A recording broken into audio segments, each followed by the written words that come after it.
नमस्कार, गुगली के नए शो में आपका स्वागत है। आज हम बात करेंगे आज ही शुरू हुए ओवल टेस्ट मैच की, जहां पर टीम इंडिया की हालत फिर से खस्ता हाल नजर आ रही है। साथ ही सिंसिनाटी ओपन के नतीजों के बारे में भी आपको बताएंगे, लेकिन सबसे पहले खेल सुर्खियों पर एक नजर डाल लेते हैं।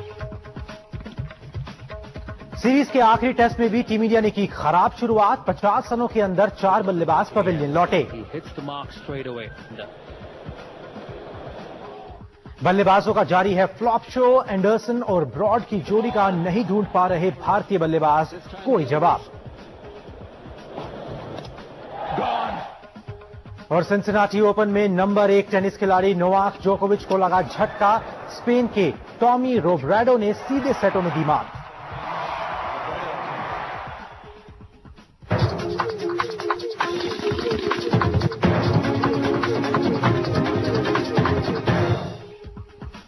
सबसे पहले बात करते हैं ओवल टेस्ट की, जहां पर टीम इंडिया की हालत खराब नजर आ रही है। ओवल पर आज से शुरू हुए आखिरी टेस्ट मैच में भारत की शुरुआत बेहद खराब रही।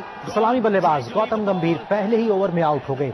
वो खाता भी नहीं खोल पाए। गंभीर का विकेट जेम्स एंडरसन के नाम हुआ। फिर चेतेश्वर पुजारा छठे ओवर में स्टुअर्ट ब्रॉड की गेंद पर क्लीन बोल्ड हुए। विराट कोहली के 6 रन और अजिंक्य रहाणे 0 पर आउट हुए और टीम इंडिया मुश्किलों में घिर गई है। मैच में भारतीय टीम में 2 बदलाव किए गए थे। रविंद्र जडेजा की जगह स्टुअर्ट बिनी और पंकज सिंह की जगह ईशांत शर्मा को प्लेइंग 11 में शामिल किया गया है। इंग्लैंड ने टॉस जीतकर यहां पहले गेंदबाजी चुनी थी, जबकि पिछले 10 टेस्ट मैचों ने हर कप्तान ने टॉस जीतने के बाद बल्लेबाजी चुनी। यहां पर किस्मत से भारत को बल्लेबाजी करने का मौका मिला, मगर यहां पर जो है कामयाब नहीं हो पा रहे हैं बल्लेबाज। हमारे साथ हरपाल सिंह बेदी मौजूद हैं स्टूडियो में। हरपाल सर, क्या कारण है कि बल्लेबाज कामयाब नहीं हो पा रहे हैं? यहां पर बार बार आप फ्लॉप हो जाते हैं। आप मैच जीतना तो छोड़िए, आप पिच पर खड़े नहीं हो पा रहे हो। जैसे अभी कह रहे थे मैच से पहले कि अभी तो मैच शुरू नहीं हुआ, मैच बचाने के चक्कर में पड़े। 4 विकेट 28 रन पे चले गए और वो आपका टॉप ऑर्डर था, जिसपे आपको बड़ा गौर था कि यही खेलेंगे, यही विराट कोहली, यही चेतेश्वर पुजारा, चेतन। बात करते करते बता दूं कि 36 रनों पर 5 विकेट हो गए हैं। जी 5 विकेट हो गए। नहीं, देखिए एक बात सुनिए, इस मैच पे या इन क्रिटिसाइज करना बड़ा आसान है। मुझे समझ नहीं आता, और मैं तो खैर पत्रकार हूं, क्योंकि मेरा तो काम ही है, थोड़ा सा मुझे बहाना मिल गया पत्रकार क्रिटिसाइज करने का। और कई लोग कहते हैं साहब आप चैनल में जाकर क्रिटिसाइज करते, बड़ा आसान है। मैं ये समझने की कोशिश कर रहा हूं, जो मेरे समझ से बाहर है, कि पहले यहां तो ये तो टीम शुरू से खराब कर दी। जिस तरह पिछली बार टूर पे 4 मैच आप शुरू से हारे, ऑस्ट्रेलिया में 4 मैच हारे, तब तो समझ जाता कि टीम में था। इस बार आपने पहला मैच ड्रॉ किया, बड़ा अच्छा खेला, 5 दिन तक चला। दूसरा आपने बड़ा जबरदस्त जीता है। 2 मैच हुए ना, और तीसरे चौथे में लड़खड़ा गए, और 5वें में यह हालत है कि आपकी आधी टीम अभी लंच नहीं हुआ, 1 घंटे के अंदर 5 विकेट गिर गए। तो इससे बड़ा मजाक क्या होगा? मगर एक बात कुणाल ये रखिए, ये एक ऐसी चेतावनी है हमारे प्लेयरों के लिए, या स्पेक्टर्स के लिए, या टीम के लिए, कि आप हीरोज पे न डिपेंड करिए। हमने टीम को लेके गए 4-5 प्लेयरों पर कि यही सब, ये हमारे पास तुलसी का बहाना है, ये सब कुछ करेंगे। चेतेश्वर पुजारा, रहाणे, विराट कोहली, ये उनको धैर्य उड़ा देंगे, बाकी तो हमारा कर लेंगे। और सवाल यह है कि 9 इनिंग्स में इन प्लेयरों ने एक आधे छोड़ दीजिए, चेतेश्वर की 1 इनिंग छोड़ दीजिए, रहाणे की 1 विकेट छोड़ दीजिए, 9 इनिंग में फेल हुए विराट कोहली। मगर आपने एक बार भी नहीं सोचा कि बाकी किसी को भी मौका दीजिए। 18 प्लेयरों के लिए नमन ओझा का, जैसे आपने भी कहा था, नमन ओझा को क्यों नहीं चांस दिया? आप बोलेंगे हाइंडसाइट में, हाइंडसाइट नहीं है, 8 इनिंग्स आप फेल हो चुके हैं, बिल्कुल हाइंडसाइट नहीं है। बिल्कुल ये नहीं कि अभी अचानक सोचा। अगर आप 8 इनिंग में खेले, इस मैच में क्या होता है? इस मैच में हारेंगे और कुछ नहीं होगा ना, इससे ज्यादा कुछ नहीं हो सकता था। अगर 8 इनिंग्स के बाद अगर आप नमन ओझा को देते, चाहे उसको आपने ऑस्ट्रेलिया से दिल्ली से लंदन में जा दिया, और लंदन से वापस ओडीआई में है नहीं, गौतम गंभीर ओडीआई में है नहीं। अब विराट कोहली साहब पर और प्रेशर पड़ेगा, ये जब आप 9-10 इनिंग में फ्लॉप हो जाएंगे। ये इतना बड़ा फ्लॉप शो, देखिए इतना बड़ा flop show in the sense, 4 match अगर हारने होते तब तो ठीक है। ये जो 9 इनिंग का फ्लॉप शो है, ये कोई जवाब तो देगा भाई। आप 9 इनिंग को 100 रन भी नहीं बना सके, उसके बाद आप चांस पे चांस दिए जा रहे हैं, और दूसरे को आप 2 इनिंग देने को तैयार नहीं हो, और उस पर क्वेश्चन मार्क उड़ा देते हो, और इसके बारे में कहते जी he is low at confidence. अगर आप इतने मैच खेलने के बाद कॉन्फिडेंस पे लो हो, then you have no business to be there. और सबसे बड़ी बात यह है, मजे की बात यह है कि जवाबदेही किसी की नहीं बनती है, ना कोच की, ना कप्तान की, ना खिलाड़ियों की। ये फ्लॉप शो बदस्तूर जारी है। अब बिल्कुल डिफरेंट, हार गए तो गई साहब, हार फ्लॉप नहीं है। नहीं, ये तो ह्यूमिलेटिंग शो है। बिल्कुल बिल्कुल ह्यूमिलेटिंग शो है। यहाँ पर इज्जत जो है वो दाव पर लग जाती है। अब बात टीम इंडिया की मुश्किलों की, जो खत्म होने का नाम नहीं ले रही। ओपनिंग जोड़ी हो या फिर पुजारा और कोहली का फ्लॉप शो, टीम इंडिया को सबसे ज्यादा नुकसान बल्लेबाजों ने ही पहुंचाया है। सीरीज के आखिरी टेस्ट में अगर जीत के इरादे से ये बल्लेबाज उतरते तो शायद कुछ असर डाल पाते, मगर यहां पर तो लग रहा है कि बस जब से खेल रहे हैं मैच बचाने के लिए खेल रहे हैं। ओवल में बल्लेबाजी आसान, औसतन 300 से ज्यादा रन। ओवल के मैदान पर बल्लेबाजी करना आसान है। टेस्ट के दोनों पारियों में यहां औसत स्कोर 300 से ज्यादा रनों का है। ऐसे में भारत के लिए टॉप ऑर्डर के किसी न किसी बल्लेबाज को विकेट पर टिकने का साहस दिखाना होगा। इसके लिए उन्हें जेम्स एंडरसन और स्टुअर्ट ब्रॉड के तूफान के अलावा मोइन अली की फिरकी के सामने विकेट पर टिकने की प्रतिबद्धता दिखानी होगी। हालांकि टीम इंडिया की बल्लेबाजी सहित तमाम मुश्किलें हैं। पहले 4 टेस्ट में भारत की ओपनिंग जोड़ी नाकाम रही है। मिडिल ऑर्डर में विराट कोहली और पुजारा के एक साथ फ्लॉप होने से बल्लेबाजी अब कमजोर नजर आ रही है। स्पिन भारत की सबसे बड़ी ताकत रही है, मगर जडेजा अश्विन की जोड़ी इस सीरीज में बेअसर रही है। वहीं भुवनेश्वर कुमार तो विकेट चटका रहे हैं, लेकिन दूसरे छोर से उन्हें किसी का साथ नहीं मिल रहा। टीम इंडिया को इन तमाम मुश्किलों के हल ओवल में तलाशने होंगे। ईशांत शर्मा के आने से भुवनेश्वर कुमार को राहत जरूर मिलेगी, लेकिन धोनी के सामने 5वें गेंदबाज का बेहतर इस्तेमाल करने की भी चुनौती होगी। अगर बल्लेबाज फ्लॉप हुए तो टीम इंडिया के लिए टेस्ट बचाना अब भी बेहद मुश्किल होगा। ये चुनौती मुश्किल जरूर है, लेकिन नामुमकिन नहीं।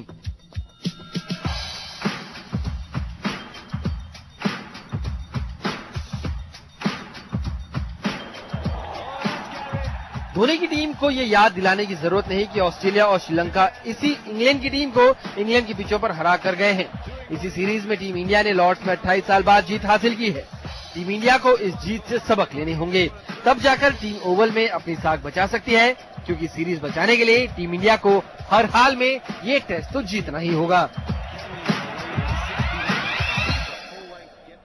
अभी तो बिल्कुल नामुमकिन नजर आ रहा है टीम इंडिया का फाइट बैक। हरपाल सर, इससे एक बात और झलकती है कि टीम इंडिया के खिलाड़ियों में फाइटिंग स्पिरिट नहीं है। इंग्लैंड की टीम गिर के उठ सकती है, मगर भारतीय टीम एक टेस्ट मैच हार जाए तो पूरी सीरीज में फिर हारती चली जाती है। देखिए, ऐसा फाइटिंग स्पिरिट की बात नहीं है। आपने पहले कहा ना, कोई जवाब दे ही नहीं है। आप पक्के हैं, चलिए सब टेस्ट सीरीज खत्म होगी, वनडे है।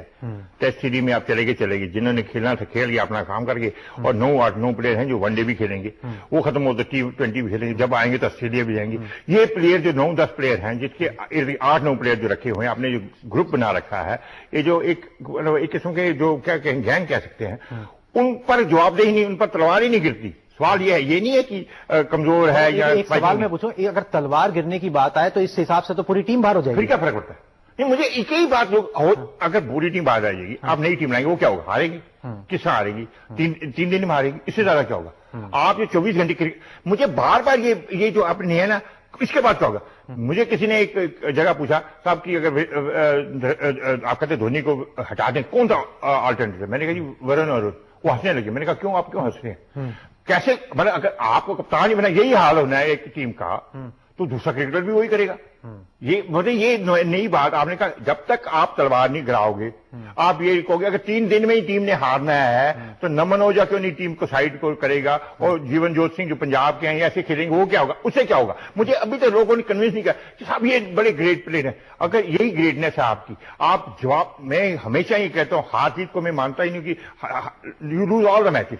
कुछ जवाब फाइट तो करो। 28 में 5 हो गया आप सभी। उस ओवल का रिकॉर्ड यह है कि आप 40 बार इस पे 400 रन बने हैं, जो टीम पहले खेली बैटिंग करी है, और भारत ने 2 बार 400 रन बनाए इसी जगह पे। भारत ने 1971 में जो आपकी हिस्टोरिक जीत है, वेस्ट इंडीज के बाद जो सीरीज बाहर जीती थी, वो यहां पर जीती थी। और ये टीम, और ये प्रोफेशनल है सारे। अब ये बहाना से अब किसी ने 50 टेस्ट खेले या किसी ने 10 टेस्ट खेले, इससे बड़ा लेडिकुलस एक्सक्यूज ही कोई नहीं है। आप सारे इतने एक्सपीरियंस है, प्रोफेशनल है, पैसे के लिए लड़ मरते हो, आईपीएल का कुछ जान देने के तैयार हो, और यहां पर जब आते हो तो कभी कहते हो वेदर ठीक नहीं है, कभी कहते ग्रास नहीं है, फिर आप खेलोगे कहां पे भाई?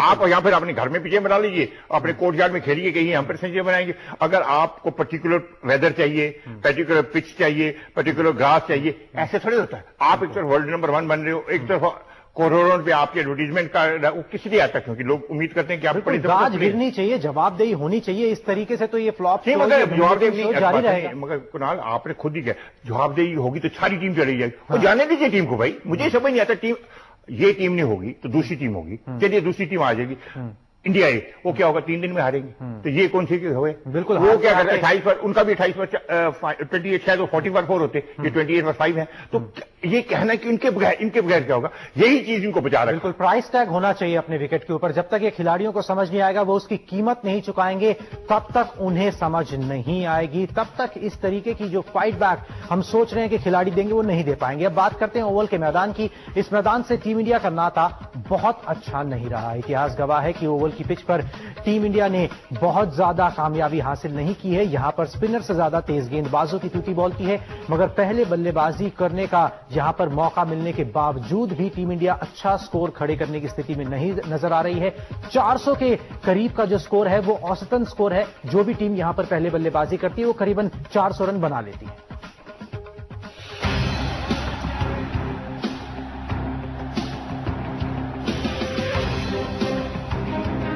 मैनचेस्टर में 3 दिनों के भीतर इस शर्मनाक हार की यादें अब भी ताजा हैं। ताश के पत्तों की तरह बल्लेबाज टहते गए और मैच के बाद कप्तान महेंद्र सिंह धोनी ने कहा कि टेस्ट मैच के 3 दिन के भीतर खत्म होने से टीम को 2 दिन ज्यादा आराम करने का मौका मिलेगा। भले ही धोनी ने बात मजाक में कही हो, लेकिन इस हार से टीम के रुतबे को ठेस जरूर पहुंची है। It's one of the test match that will hurt us. The reason being, it was a good wicket, and getting the test match getting over in 3 days, it will of course hurt us. But at the same time, it doesn't matter. You lose a game in 3 days or 5 days. You lose a game. You lose a game. Team India अब Oval मैदान पहुंच गई है, लेकिन यहाँ के आंकड़े भी भारत को मायूस करने वाले ही हैं। इस मैदान पर दोनों टीमों के बीच अभी तक 11 टेस्ट मैचेस हुए हैं। इंग्लैंड ने यहाँ 3 टेस्ट मैचेस जीते हैं, जबकि भारत ने यहाँ सिर्फ 1 बार बाजी मारी है। भारत की ये इकलौती जीत यहाँ 1971 में आई थी, यानी करीब 43 साल पहले। सीरीज में इस वक्त भारत 2-1 से पिछड़ रहा है और वापसी हो पाएगी ये भी बहुत मुश्किल नजर आ रहा है, क्योंकि गेंदबाजी हो, बल्लेबाजी हो या फिर टीम की फील्डिंग ही क्यों ना, हर डिपार्ट में इस वक्त धोनी की सेना पिछड़ती नजर आ रही है। The Lord's win and the performance of the 7, 8, 9, 10 and 11, maybe 8, 9, 10, 11, they have scored runs so far in the series, and that camouflage to some extent the question, where you ask, okay, the top order is not really performing so well, and when you're playing with 5 bowlers, that 5th bowler actually has scored more runs for us, and that actually puts pressure. Whatever the reason may be, maybe a few of the batsmen are having a lean period at the same time, but overall I think we'll have to put more runs on the board so that the bowlers they can get the batters of the opposition team out. इस series में Lord's में मिली ऐतिहासिक जीत मानो अब बरसों पहले की कहानी लग रही हो, क्योंकि उसके बाद मिली 2 लगातार हार ने टीम इंडिया को विदेशी जमीन पर फिर एक टेस्ट सीरीज की हार के मुहाने पर लाकर खड़ा कर दिया है। आपको बता दूं कि अगर टीम इंडिया ये टेस्ट मैच हार जाती है तो लगातार 5वीं टेस्ट सीरीज होगी विदेशी जमीन पर जो टीम इंडिया हार जाएगी। हरपाल जी, एक बहुत ही बेसिक सा सवाल है, धोनी रिजाइन क्यों नहीं करते? बीसीसीआई क्यों नहीं उन्हें रिजाइन करने को बोलती?